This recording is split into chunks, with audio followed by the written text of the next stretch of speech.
গভীর মনোযোগ দিবেন।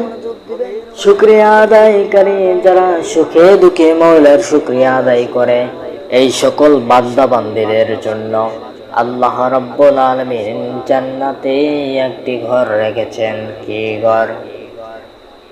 জানার দরকার বলেন, আছে না নাই? এবার হাদিসের দিকে আসি।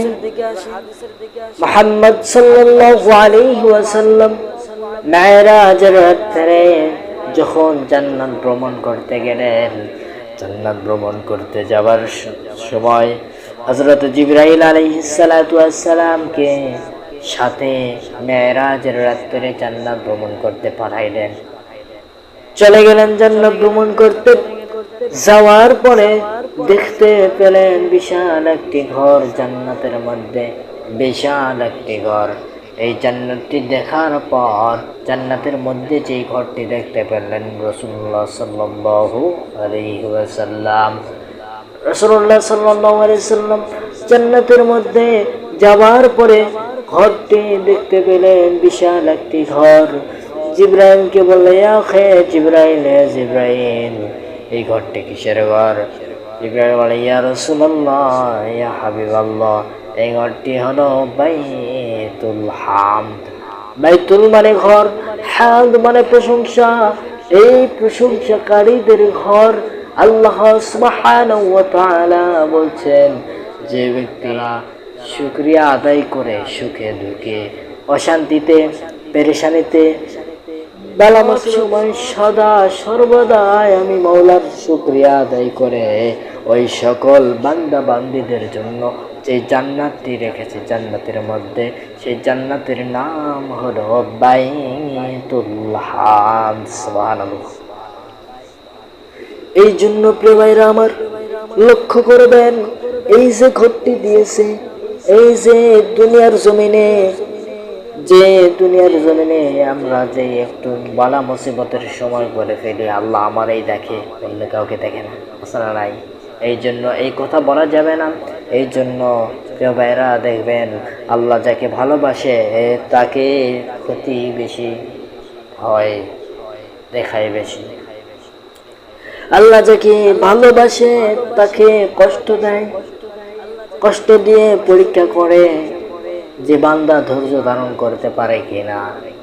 এই জন্য প্রিয় ভাইরা আমার, আল্লাহ যখন যাকে ভালোবাসে তার বাড়িতে আত্মীয় স্বজন পাঠিয়ে দেয়। সুবহানাল্লাহ। আল্লাহ যখন ভালোবাসে তার স্ত্রীর পেট থেকে বাচ্চা যা বের হয়, সে বাচ্চাটা মেয়ে সন্তান হয়ে বের হয়। সুবহানাল্লাহ। আমরা যেগুলি চাচ্ছি ওইগুলি কিন্তু আমরা কিন্তু পছন্দ করি না অধিকাংশই।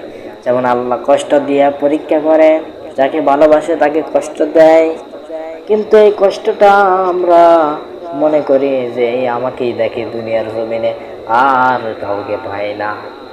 কথা বলে কি? কেউ বলে না এই কথা? অবশ্যই বলে।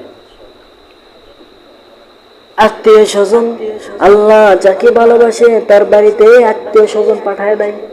আত্মীয় স্বজন যখন আসে তখন মনে মনে চিন্তা করে, ইস, কায়দায় কাম পাইনি, আমার বাড়িতে আসা লাগবে কুটুম্ব। সালামি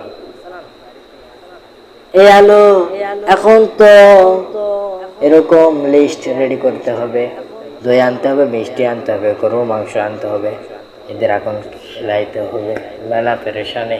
সালামি আবার আল্লাহ যাক ভালোবাসে তাকে রোগ বালা মুসিবত দেয়।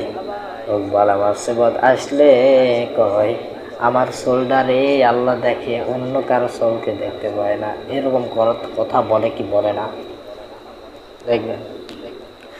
এই জন্য সুখে দুঃখে মওলার শুকরিয়া আদায় করার দরকার আছে না নাই?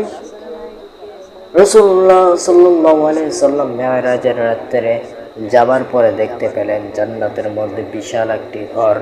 এই ঘরটি দেখার পরে রাসূল সাল্লাল্লাহু আলাইহি ওয়াসাল্লাম বললেন, ইয়া আখি জিবরাইল, এই জান্নাতে কিসের এই জান্নাতের মধ্যে এই ঘরটি রাসূলুল্লাহ, ইয়া হাবিবাল্লাহ, এই ঘরটি হলো জান্নাতের ঘর, বাইতুল হামদ, প্রশংসাকারীদের ঘর। সুবহানাল্লাহ। এই জন্য প্রশংসা করলে তারা ওই জান্নাতে থাকবে। সুবহানাল্লাহ।